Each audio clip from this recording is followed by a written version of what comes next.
Abran sus Biblias en el Evangelio de Lucas, capítulo 1.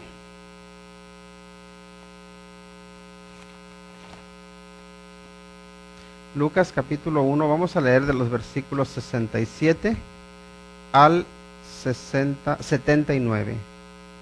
¿Lo tenemos? Lucas 1, del 67 al 79. Vamos a dar lectura a la palabra de Dios. Dice: Y Zacarías su padre fue lleno del Espíritu Santo y profetizó, diciendo: Bendito el Señor Dios de Israel, que ha visitado y redimido a su pueblo, y nos levantó un poderoso Salvador en la casa de David su siervo, como habló por boca de sus santos profetas que fueron desde el principio, salvación de nuestros enemigos y de la mano de todos los que nos aborrecieron, para hacer misericordia con nuestros padres y acordarse de su santo pacto, del juramento que hizo a Abraham nuestro padre, que nos había de conceder que, librados de nuestros enemigos, sin temor, le serviríamos, en santidad y en justicia delante de él todos nuestros días. Y tú, niño, profeta del Altísimo serás llamado, porque irás delante de la presencia del Señor para preparar sus caminos, para dar conocimiento de salvación a su pueblo, para perdón de sus pecados, por la entrañable misericordia de nuestro Dios, con que nos visitó desde lo alto la aurora, para dar luz a los que habitan en tinieblas y en sombra de muerte, para encaminar nuestros pies por camino de paz. Y el niño crecía y se fortalecía en espíritu, y estuvo en lugares desiertos hasta el día de su manifestación a Israel. Ese era el 80, pero quería concluir ya de una vez el capítulo. Vamos a orar. Padre Santo, en el nombre de Cristo Jesús, te pedimos porque tú, Señor, hables a nuestra vida. Y Padre, este mensaje que tiene que ver con la esperanza, con la expectativa, que trae el saber que vamos a celebrar la natividad, el nacimiento de nuestro Señor Jesucristo. Señor, por favor, llena nuestros corazones de esperanza y habla a nuestra vida. Y Señor, utiliza las circunstancias por las cuales pasamos para que, Señor, podamos verte obrar. Padre, en tus manos nos ponemos y pedimos de tu bendición en el nombre de Cristo Jesús. Amén. El tema que vamos a tratar esta noche o tarde noche es Navidad, época de esperanza y expectación. Porque en la Navidad debemos pensar en que hay esperanza. Y poniéndonos en el contexto de lo que acabamos de leer las palabras del profeta de Zacarías, que no era un profeta, ¿verdad? Era un sacerdote. Y Zacarías, si vemos un poco sus circunstancias personales, podemos decir que él tenía motivos para estar un poco frustrado por la vida. Porque miren, había sido un hombre que vivió una vida recta, una vida justa. Tenía buen testimonio, su mujer también. Entonces podemos decir que eran un hombre y una mujer ejemplares. Y ellos toda su vida, y ahora ya estaban avanzados en edad, no habían tenido un hijo, y ellos deseaban tener un hijo. Entonces, claro, eso a ellos podemos decir que de alguna manera en la sociedad en la que vivían, como que los marcaba, ¿verdad? Porque hoy en día, pues la verdad, una pareja no tiene niños y decimos, bueno, no tiene niños y no pasa nada. Pero en la época en que ellos vivían, que una pareja no tuviese niños era como que estaban marcados, como decían, algo han hecho, algo está mal en sus vidas, ¿no? Entonces eso era para ellos un poco que los hacía sentir estar pues un poco perturbados, ¿no? Y justamente aquí, ya cuando ellos estaban avanzados en edad, Dios les dice, les voy a dar un hijo. Ahora, Zacarías, viendo sus circunstancias, pues como que no se lo cree. Dice, ¿cómo voy a tener hijos? Y ya el Señor le dice, por no haber creído, por no haber creído te vas a quedar mudo. Y aquí tenemos a Zacarías que lleva 9 meses sin hablar. ¿Te imaginas? Y bueno, y un poquito de tiempo después, un poco después de que el ángel le avisa que va a ser padre, su esposa queda embarazada. Pero todo el embarazo, él no puede hablar. Imagínense la impotencia que se siente cuando tú tienes algo que decir y no puedes hablar y no puedes transmitirlo. Y nosotros muchas veces ni agradecemos por lo que tenemos, ¿verdad? Pero cuando, por ejemplo, uno se lastima el brazo derecho, para los que somos diestros, si te dañas un brazo derecho y no lo puedes utilizar, ¿cómo te sientes? Te sientes inútil y se siente uno también un poco desesperado, ¿no? Porque luego quieres hacer cosas y no puedes. Pero ¿qué pasa si los dos brazos te fallan? Entonces sí, hasta lo más mínimo, ¿no? Que a veces que le come uno por aquí, uno nada más se rasca y te come la espalda y te pica. ¿Y tú qué haces? Y vas a recostarte en una pared o algo, pero hay veces que tienes que pedirle ayuda, ¿no? Y para las cosas más básicas, como llevarte la comida a la boca, no lo puedes hacer. Entonces eso causa desesperación. Y ahí tenemos a Zacarías, ¿no? Es un poco frustrado porque no puede hablar. Y luego, ¿qué más circunstancias tiene aquí Zacarías? Pues tiene las circunstancias de que los vecinos opinan por él. Y cuando da a luz su mujer, los vecinos rápido le dicen, se tiene que llamar Zacarías. Y ahí está la pobre mujer diciendo, no, se tiene que llamar Juan. Y ellos, no, pero ¿cómo le vas a poner Juan? Tienes que ponerle Zacarías como su papá. Y claro, ella dice que no, que se va a llamar Juan.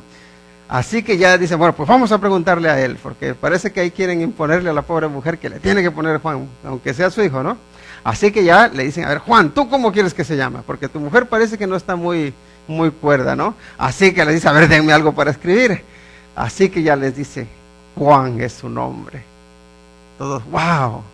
Y en cuanto él escribe que Juan es su nombre, Dios le suelta la lengua y entonces puede hablar. Y entonces es en esas circunstancias, imagínense después de 9 meses que no ha podido hablar todas las ganas que tiene de hablar, todo lo que quiere transmitir, todo lo que quiere decir. Pero fíjense que uno cuando habla puede hablar desde la emoción, desde los deseos que uno tiene que soltar todo, pero también puede uno hablar, como es el caso de él, para edificación, y más que eso, puede uno hablar siendo lleno o guiado por el Espíritu de Dios, por el Espíritu Santo. Y aquí lo que vemos en Zacarías, es que Zacarías profetiza como habiendo sido lleno del Espíritu Santo. No solamente está ahora cumpliendo el anhelo de poder utilizar sus labios, sino que ese anhelo lo está cumpliendo siendo guiado por el Espíritu Santo. Y cada uno de nosotros tenemos anhelos. Cada uno de nosotros tenemos habilidades, tenemos cosas que podemos hacer, pero eso que tenemos, con lo cual Dios nos ha dotado, tiene que ser guiado por el Espíritu Santo. Y por ejemplo, estaba viendo hace no mucho un vídeo de un hombre que sí veía, pero no podía distinguir los colores. Entonces, después de estarle haciendo estudios y todo,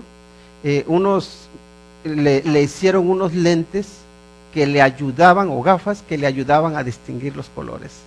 Y él ya hasta se había olvidado de todo eso, ¿no? Y entonces en una mañana le traen un regalo, su esposa y su familia, ahí todos a la expectativa, y le dicen, mira, te traemos un regalo.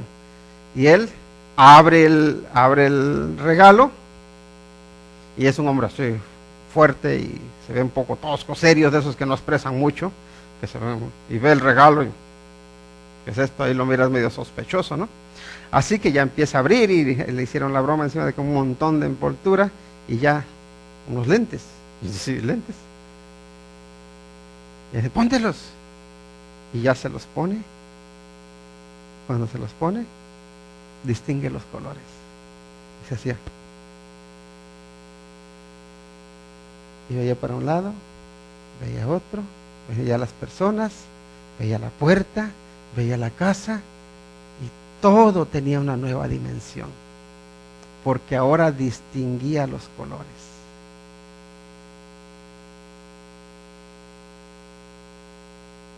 ¿Qué cambio? De estar viviendo toda una vida sin distinguir los colores, ahora ver que la vida está llena de colorido. Ahora imagínense la situación social en la que vivía Juan, en la que vivía Zacarías, en la que vivía toda esa gente que estaba en la época del Señor Jesucristo. Estaba el pueblo en tinieblas, estaba el pueblo en la oscuridad. Era un pueblo que no tenía prácticamente esperanza. ¿Por qué? Porque saben que desde el último profeta del Antiguo Testamento hasta Juan el Bautista pasan 400 años. El pueblo de Israel ya no ha escuchado la voz de Dios directamente. El pueblo de Dios de alguna manera se siente que Dios se ha olvidado de ellos. Entonces se sienten que están en tinieblas. Y ahora viene este profeta, viene Juan, que va a ser grande en el reino de Dios. Viene este hombre, Zacarías, que no tenía a nivel individual prácticamente esperanza de él poder llegar a ser padre, y Dios lo hace ser padre. A su esposa Elizabeth, que no tenía esperanza de ser madre, la hace madre. Luego también la visita, recuerdan, la Virgen María, y cómo su hijo se regocija porque llega el Salvador. Entonces es un pueblo que vive desesperanzado, un pueblo que vive en tinieblas, y les viene la gran luz, les viene la luz, les viene la esperanza. ¿Y saben qué? La natividad, la Navidad, el nacimiento del Señor Jesucristo trae esperanza. Trae esperanza para cada uno de nosotros. Y cada uno de nosotros tenemos situaciones en las cuales podemos decir que nos podemos sentir frustrados. Pero es importante que nuestra frustración no nos hunda ni nos impida ver hacia el futuro, sino que al contrario, nos dé fuerza para mirar hacia adelante y decir: Señor, tú todavía sigues estando en control. Ahora, es importante que Zacarías utiliza ahora sí sus emociones, sus labios, pero no los utiliza en su carne, sino que las utiliza siendo guiados por el Espíritu Santo. La pregunta es esta: tus brazos, tus pies, tus labios, tus ojos, tus palabras, tus oídos, los utilizas siendo guiado por tu carne, por tus deseos carnales, tus deseos que te alejan de Dios, o los utilizas siendo guiado por Dios. Hay una gran diferencia entre utilizarlos siendo guiados por nosotros o siendo guiados por el Espíritu Santo. Y por eso quería destacar ese hecho que nos habla aquí la Biblia. ¿Por qué lo dice, no? Zacarías, dice, su padre, en el versículo 67, fue lleno del Espíritu Santo, dice, y profetizó diciendo. Ahora, él da un mensaje que podemos decir que es un mensaje esperanzador. Dios, dice, ha visitado y redimido a su pueblo. Y está hablando de algo que va a suceder. Pero ¿saben qué? ¿Qué es la fe? La fe y la esperanza no es algo que nosotros, podemos decir, no es un deseo que nosotros tenemos. La fe y la esperanza es una certeza, es una seguridad. Y aquí, cuando está hablando Zacarías, fíjense cómo dice, primero bendice a Dios, dice, bendito el Señor Dios de Israel, que ha visitado y redimido a quien, a su pueblo, dice, y nos levantó un poderoso Salvador en la casa de David, su siervo. Así que lo primero que reconoce que es que Dios ha visitado y ha redimido a su pueblo. Entonces Él está hablando de una certeza, ha hablado de una convicción, o está hablando de una convicción, no está hablando de una posibilidad, no está diciendo es posible que Dios nos visite y nos redima. No está diciendo es posible que Dios venga y nos salve. Dice Dios nos ha salvado. Es una realidad, porque las promesas de Dios son sí y son amén. Las promesas son de Dios no son tal vez suceda. Las promesas de Dios son sucederá. Y ahí es donde debemos afianzarnos, ¿no? Porque muchas veces nuestra fe, a veces es una fe que dice quizá, pero cuando nuestra fe está basada en las promesas de Dios, podemos afirmar. Y es lo que está haciendo aquí Zacarías. Y luego el siguiente punto es que Dios dice, ha levantado un poderoso Salvador. ¿Según quién? Según lo profetizó. ¿Quién lo profetizó? Dios mismo había profetizado que Él iba a levantar un Salvador, pero que sería poderoso. Y se nos levantó un poderoso Salvador en la casa de David su siervo, como habló por boca de sus santos profetas que fueron desde el principio, dice. Y ahí tenemos algo que el pueblo deseaba, algo que el pueblo anhelaba, era un Salvador. Era alguien que les trajera salvación. ¿Salvación de qué?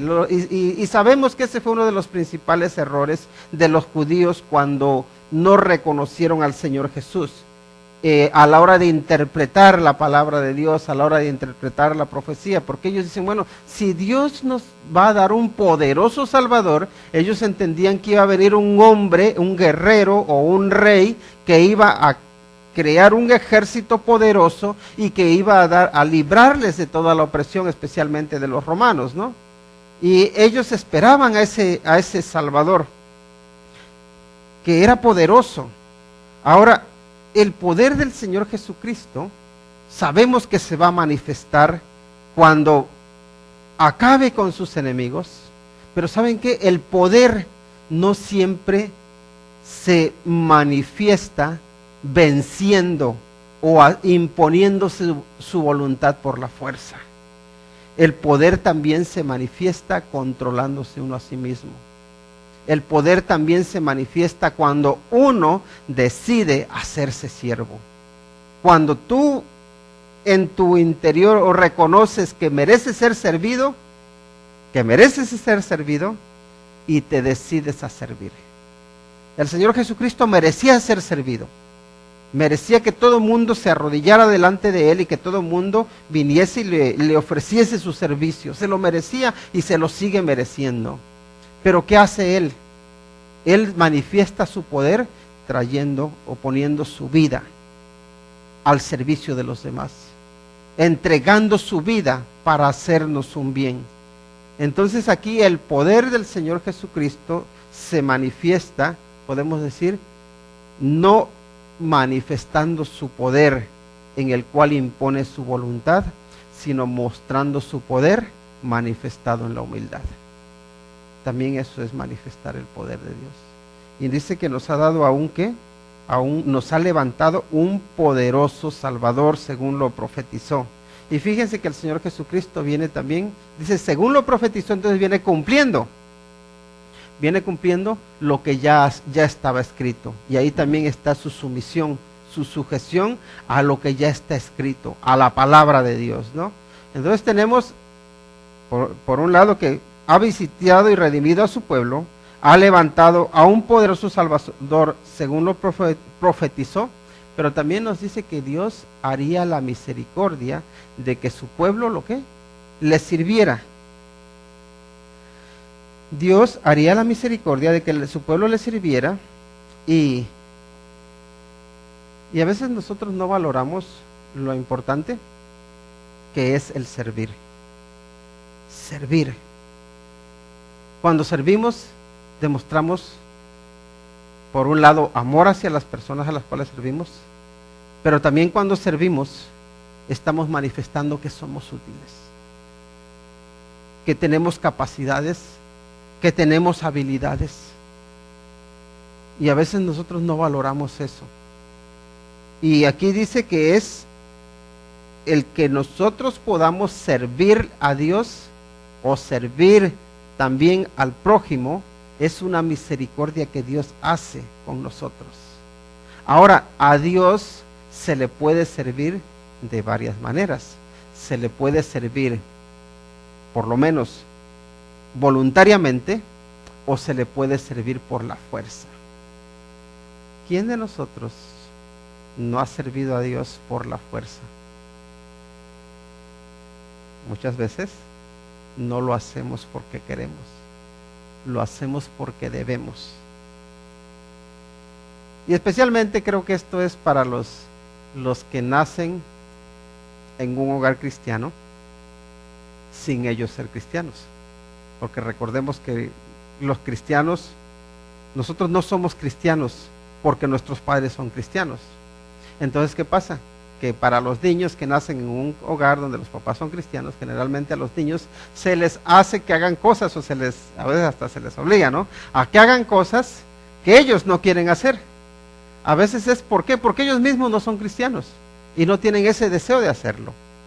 Y otras veces porque ellos no tienen esa convicción.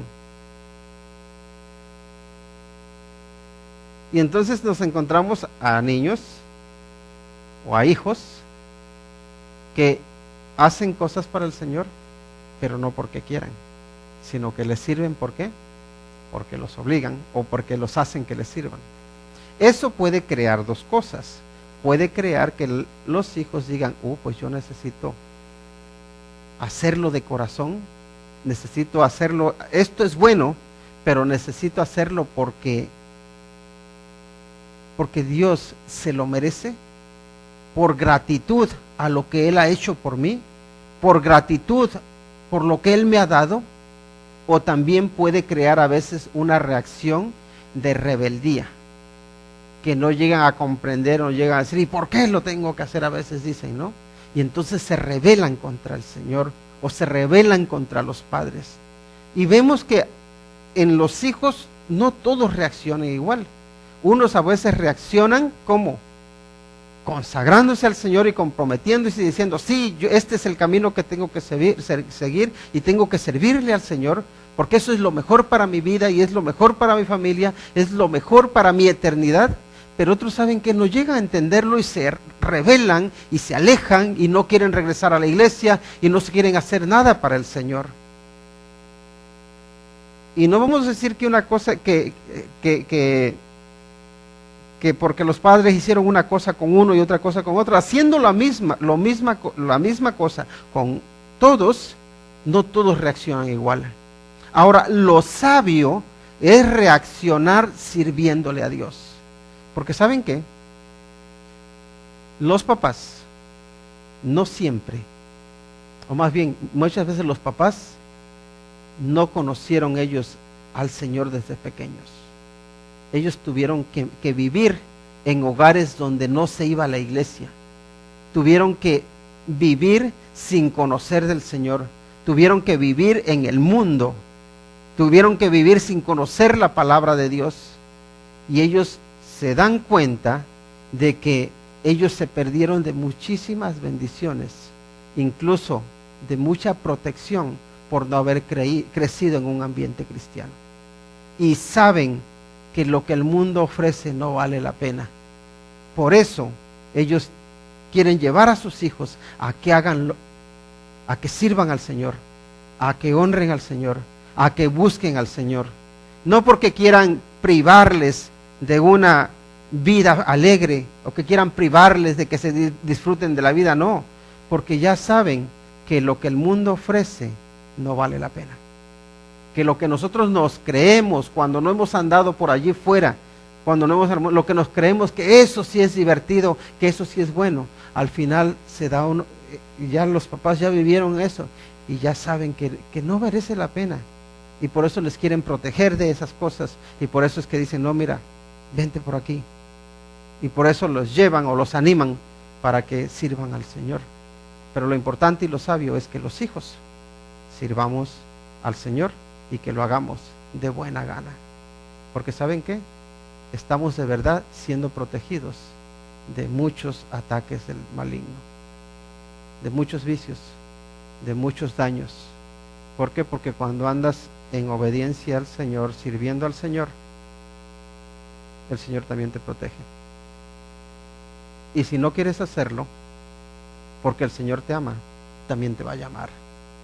Y te va a llamar de una forma o de otra. Ahora, es importante que sirvamos al Señor y que lo hagamos de todo corazón. Y aquí dice que lo servirían, Dios haría la misericordia de que su pueblo le sirviera y que le sirviera libres ¿de qué? Del enemigo. Que le sirvieran sin temor, que le sirvieran en santidad y justicia, y que le sirvieran delante de él durante todos sus días. Dios haría la misericordia con su pueblo de que le sirvieran libres del enemigo, de que le sirvieran sin miedo, de que le sirvieran en santidad y justicia, y para que le sirvieran estando delante de su presencia.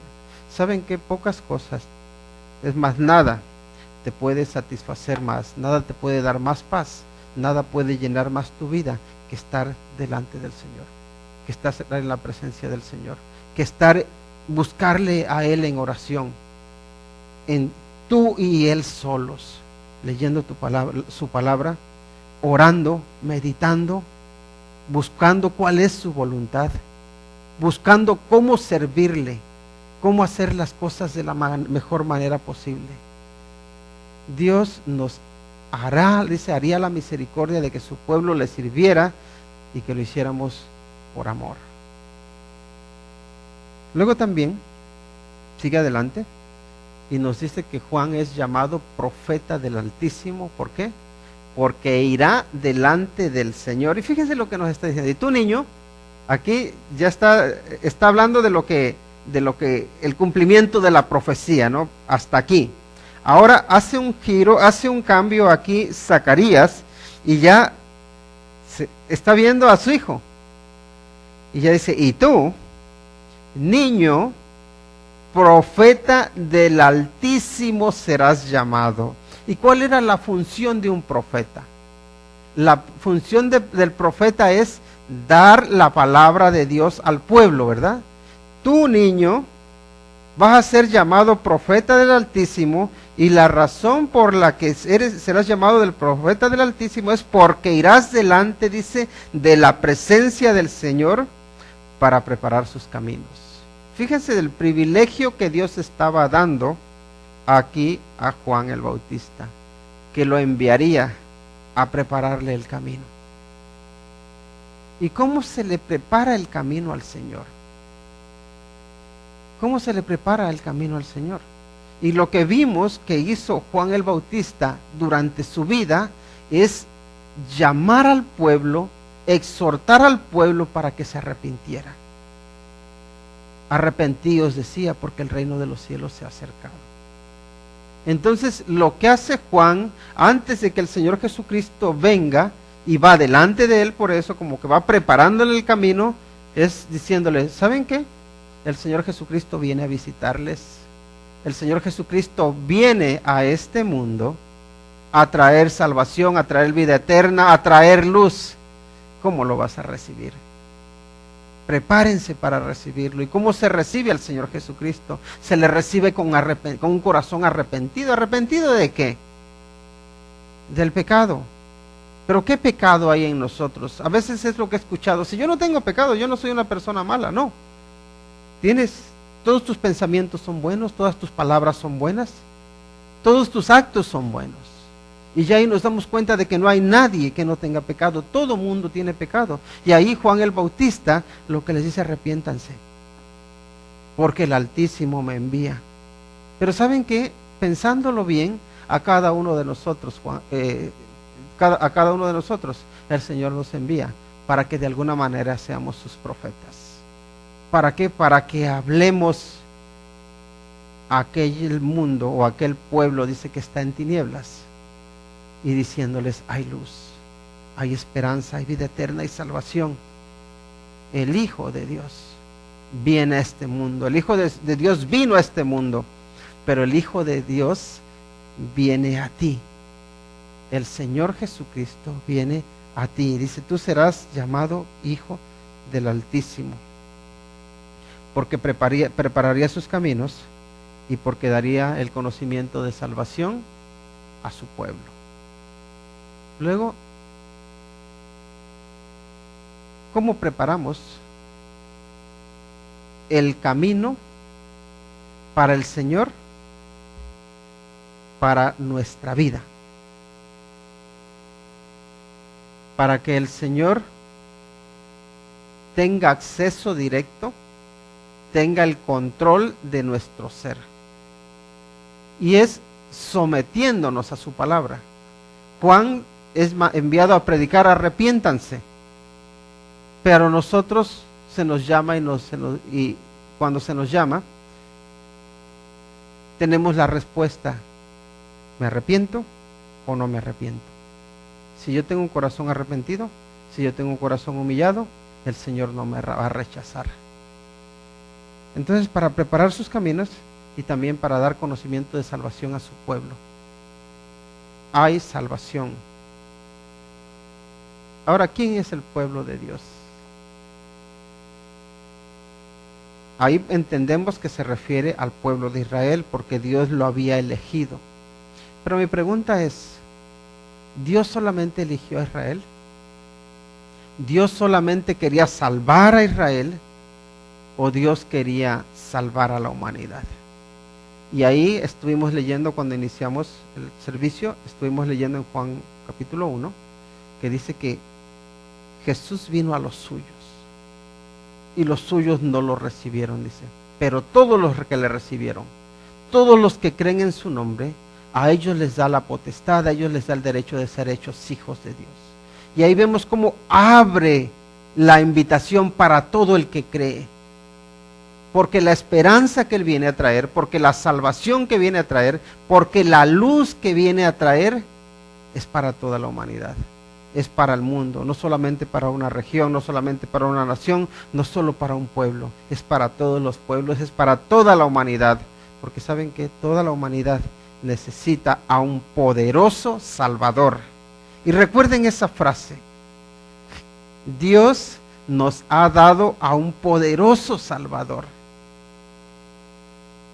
Más poderoso que quién, más poderoso que cualquier demonio, más poderoso que cualquier brujo, más poderoso que cualquier charlatán, más poderoso que cualquier gobierno, más poderoso que cualquier rey, más poderoso que cualquier presidente, más poderoso que cualquier estafador, más poderoso que cualquiera que se pueda oponer. ¿Por qué? Porque sabemos que no hay nadie que pueda contra el poder de Dios. Así que si nosotros necesitábamos a un Salvador que nos pudiera salvar de la muerte, que nos pudiera salvar del pecado, que nos pudiera salvar del diablo, que fuera lo suficientemente poderoso para acabar con todos los enemigos y darnos seguridad, Él nos lo dio, y su nombre es Cristo Jesús. Y contra Él nadie puede nada. Nadie puede arrebatarte de las manos del poderoso Salvador que tenemos, que es Cristo Jesús. En Él hay seguridad. No se nos olvide eso, que Dios no nos levantó a un debilucho, no nos levantó para salvarnos a alguien que estaría a merced de cualquiera. Nos levantó al Rey de Reyes, al Señor de Señores, al Creador del universo, al que vive por la eternidad, al que vence a la muerte. Recordemos quién es el Salvador, y en Él tenemos seguridad. Luego fíjense lo que nos dice: la aurora nos visitó con entrañable misericordia. ¿Y qué es la aurora? Aquí de alguna manera lo está utilizando para designar al Señor Jesucristo, ¿no? Pero la aurora, ¿sí han visto lo que es? Cuando hablamos de la aurora, normalmente estamos hablando de de cuando sale el sol, ¿no? Cuando resplandece esa luz. La aurora nos visitó, dice, con entrañable misericordia. Entonces fíjense, esa luz nos visita, y nos alumbra y nos llena de su misericordia, porque fíjense, el pueblo o nosotros sin Cristo estamos en las tinieblas, estamos en la oscuridad, y por la misericordia de Dios nosotros podemos ver la luz, podemos ver el nuevo día. Y yo no sé cuando especialmente cuando vemos esas noches tan oscuras, ¿no? Y no sé por qué, pero cuando tenemos alguna mala noticia, cuando hay algo que sucede que es grave en nuestro entorno, como que se nos oscurece el día, como que todo se nos ensombrece.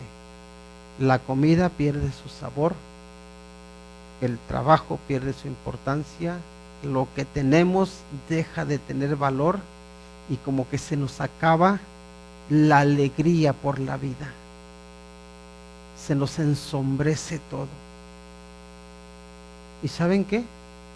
Parece que se acaba el mundo, y luego viene esa aurora, viene esa luz que brilla y que nos trae un nuevo amanecer, que nos trae una nueva esperanza, una nueva luz, una nueva razón para vivir, que nos levanta y nos alienta y nos dice: confía, todavía hay futuro. Dios sigue estando en control y sigue teniendo planes para ti, y sus planes para ti no se acaban aquí, son planes para la eternidad. ¿Por qué? Porque nos visita con su misericordia y nos trae esperanza, nos llena de esperanza.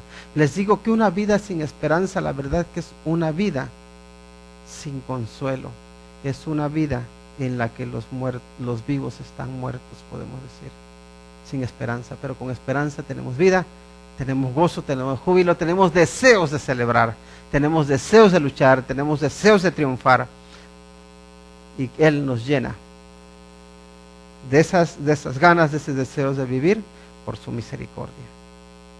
Porque a un pueblo que estaba en tinieblas le trae luz. Y luego dice, para dar luz a los que habitan en tinieblas. ¿Y quién habita en tinieblas? Todo aquel que no tiene a Cristo habita en las tinieblas. Sin Cristo estamos en tinieblas. Pero con Cristo las tinieblas desaparecen. Lo triste de la vida es que muchas veces la luz que viene a nosotros, a veces nosotros la rechazamos. ¿Y por qué rechazamos la luz? Porque y esta mañana el pastor Glenn nos compartía, ¿no?, de que normalmente nosotros la luz en el primer momento nos molesta, porque no estamos acostumbrados a ella, especialmente cuando llevamos mucho tiempo en la oscuridad, como cuando nos levantamos por la noche, ¿no?, que en lo oscuro, y si enciendes la luz, ¿te agrada a los ojos la luz? No, al contrario, tapas los ojos y dices no. O que alguien, cuando vas caminando por una calle oscura y que alguien te alumbre la cara, te gusta y dices, aparta eso de aquí. Ahora imagínense que vas caminando por las tinieblas y viene el Señor Jesucristo y te enciende su luz. Al principio, ¿sabes qué es lo que pasa? Que choca. Pero cuando te acostumbras a la luz, no quieres ya las tinieblas. ¿Por qué? Porque ese pueblo que andaba en tinieblas, cuando ve más luz, cuando vio esa gran luz, vio esperanza, vio consuelo, vio vida, vio futuro. La pregunta es tú, ¿cómo ves tu vida?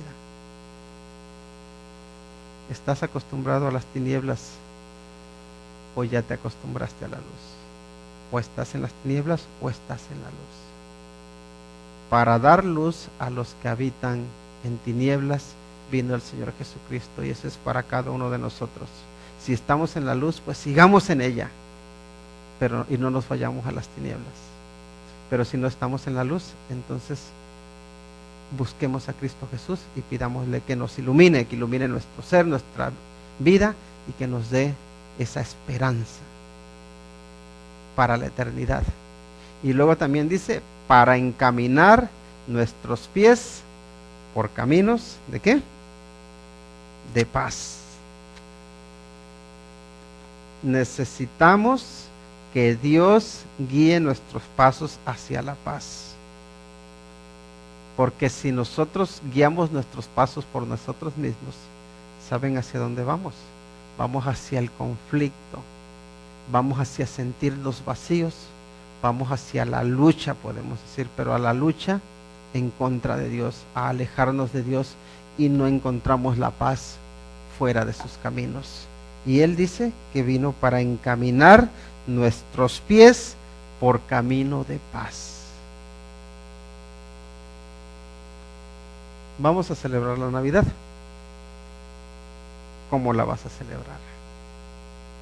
Hay muchas formas de celebrarla. Tus pies, dejarás que Dios los encamine para que sea una celebración de paz, de amor, de esperanza, de consuelo, de buenas noticias, de salvación, o dejarás que tus pies se encaminen hacia el conflicto, hacia la rebeldía, hacia el alejarte de Dios. Permite que tu vida sea guiada por el Señor para que andemos en su paz. En su paz hay esperanza, en su paz hay consuelo, en su paz hay plenitud. Así que celebremos con esperanza. ¿Y saben cuál es la esperanza que tenemos? De que en Cristo somos más que vencedores, de que en Cristo el futuro está asegurado, de que en Cristo nuestra vida no se limita a lo que este mundo ofrece.